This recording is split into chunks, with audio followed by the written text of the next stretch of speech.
Et sur les Français de papier, je suis désolée de vous le dire, mais c'est tellement raciste comme expression. Il n'y a pas plus raciste que ça. Si vous voulez, ce qui a été profondément choquant, c'est surtout qu'il sait qu'il a une résonance particulière.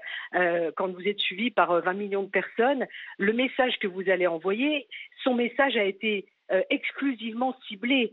Il est français, il est né à Lyon, il a la double nationalité, il ne parle en rien des victimes françaises, des otages français aussi qui sont retenus dans la bande de Gaza. Il ne dénonce pas le terrorisme, il ne dénonce pas les crimes odieux de cette attaque qui a lieu sur le territoire d'Israël. Et donc, en fait, ce qui est grave, c'est ce qu'il n'a pas écrit et qui donne une plus grande résonance à ce qu'il a écrit, en fait. Donc, il faut qu'il s'explique davantage, alors, à ce moment-là, avant d'être condamné ou jeté comme ça en place publique. Non, c'est lui qui se jette lui-même en place publique. Vous savez, il n'a pas écrit ça de manière anodine. Il sait très bien qu'il est suivi par 20 millions de personnes. Et 70 millions sur Instagram. Il va avoir une résonance, et sur Instagram beaucoup plus. Et donc c'est une star mondiale, en fait. Mais donc, Nadine Morano, vous avez même dit, je voudrais des explications, vous avez dit, c'est un Français de papier. Ça veut dire quoi ?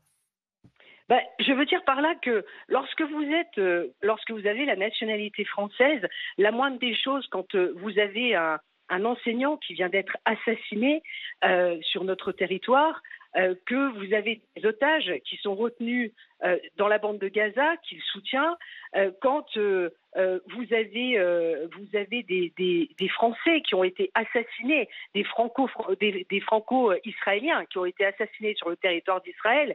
C'est impensable de ne pas avoir le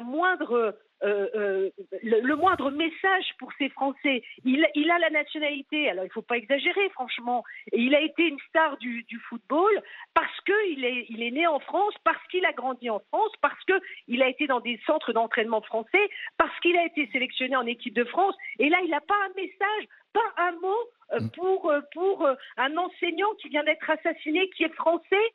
Il n'a pas un message pour tous ces otages, il n'a pas un message pour ces femmes, ces enfants qui ont été assassinés, des femmes violées, éventrées. Enfin, est-ce que ça fait de lui un suppôt du Hamas ? Moi, dans la démarche qui est la sienne, et c'est pour ça que j'ai expliqué très clairement, puisque c'est un message politique, le message de Benzema, il l'envoie à un public, il s'adresse essentiellement à un Est-ce que ça fait lui un complice du Hamas, Madame Morano ? Non, j'ai dit... Non, mais je vous pose la question. Vous l'avez dit. Pardon, laissez-moi répondre, parce que c'est pas oui-non, vous voyez ce que je veux dire ? En fait, vous savez, le Hamas, c'est un groupe terroriste qui a une stratégie bien précise. Dans sa charte, il est écrit la destruction d'Israël. Donc, le Hamas veut la destruction d'Israël. Mais la destruction physique, d'une part, et la destruction aussi d'Israël dans les opinions publiques. Donc, en fait, pourquoi... Moi, je suis allée à Sderot. Je suis allée à 2 kilomètres de la bande de Gaza. Je suis allée voir comment les choses se passaient sur les points de passage, sur les checkpoints. J'y suis allée. Et donc, la réalité, c'est qu'ils veulent aussi décrédibiliser Israël dans les opinions publiques et que le Hamas se sert de femmes, d'enfants, comme de boucliers humains, en fait. Et ça, pourquoi est-ce que Karim Benzema ne le dit pas ? S'il y a des morts aujourd'hui, et beaucoup de morts dans la bande de Gaza, c'est parce que aussi le Hamas, qui est un groupe terroriste, qui au départ, vous savez qu'il n'y a pas eu d'élection depuis 2006 là-bas, et que le Hamas dirige la bande de Gaza.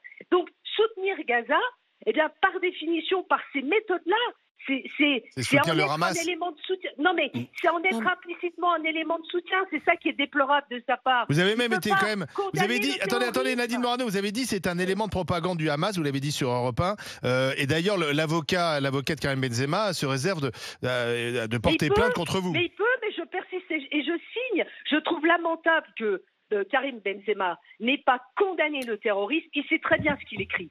Donc, en sachant très bien ce qu'il écrit et la résonance que ça aura en France, dans le monde arabo-musulman, que ça aura parmi les fous qui sont sur notre territoire, qui sont des islamistes et en rien des musulmans, parce que moi je fais la différence entre les musulmans et les fous islamistes qui ne connaissent rien du Coran et qui vont tuer des gens sur la base de leur folie en criant Allah Akbar alors que ça veut dire que Dieu est le plus grand. Mais quel Dieu veut qu'on tue des enfants, qu'on viole des femmes, enfin. Et donc à un moment, il faut que chacun prenne sa responsabilité et qu'une personnalité comme lui, qui a une résonance chez les jeunes, eh bien il a un devoir. Il a pas que le devoir de se applaudir, quand il met des buts et qu'il gagne des millions et des millions et des millions sur son compte bancaire. Il a aussi un devoir parce qu'il sait qu'il est... Attendez, Madame Morano, une question pour vous, Joël Dagosseri. Tant de révolte et presque de haine contre un joueur de foot, Madame Morano, c'est vraiment... Contre personne, enfin, je vous sens très énervée contre Karim Benzema. Et je comprends que vous ayez envie... Attendez, Madame Morano. Je comprends que vous ayez envie qu'il nous fasse toute une dissertation sur le conflit israélo-palestinien dans lequel il pourrait faire une thèse, une antithèse et une synthèse.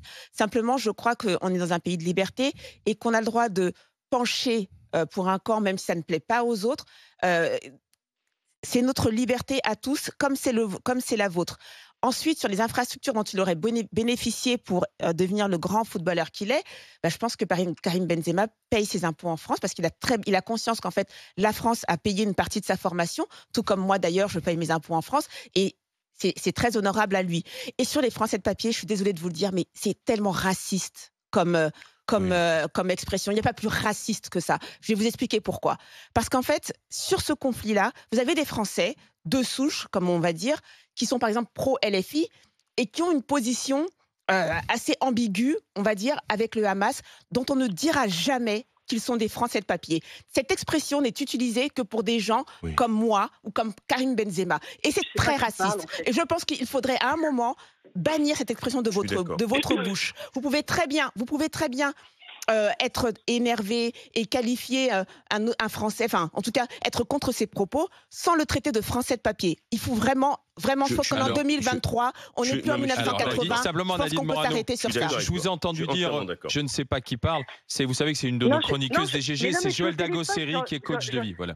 Mais pardon, mais moi je suis au téléphone dans mon bureau et je ne sais pas qui parle. J'entends juste la voix. Je me suis pas présentée, Joël. Et donc je ne sais pas qui parle. C'est pour ça que je voulais préciser. Merci beaucoup. Alors 2 points. Premier point, vous dites, alors d'abord, je n'ai aucune haine contre personne. Déjà, c'est pas dans ma nature.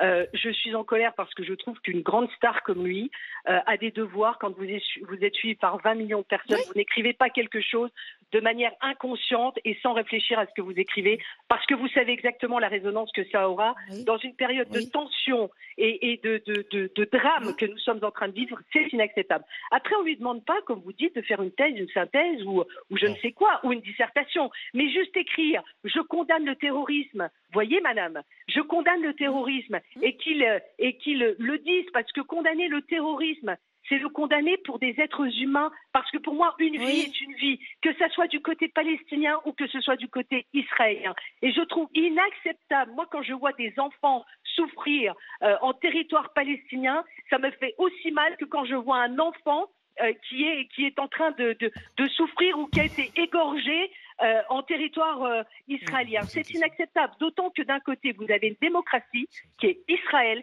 et de l'autre côté, vous avez une gouvernance qui est terroriste. Et le groupe Hamas, l'organisation Hamas, a été reconnue par nos institutions européennes, par les États-Unis, comme étant une organisation terroriste, et il le sait, et c'est le Hamas qui dirige Gaza. Donc, madame, ça, je ne peux pas accepter. Je trouve qu'il a aussi des devoirs. Il n'a pas des devoirs que de toucher des millions. Vous êtes prête à arrêter de dire Français de papier ? Après, pardon, sur Français de papier, je suis désolée si je le pense vraiment. Et alors, vous pouvez penser ce que vous voulez. C'est très raciste. Non, je ne considère pas que ce soit raciste. Pourquoi on ne le dit pas pour des Français de souche. On est français, c'est tout, madame. On ne peut pas être français de papier ou français d'autre chose.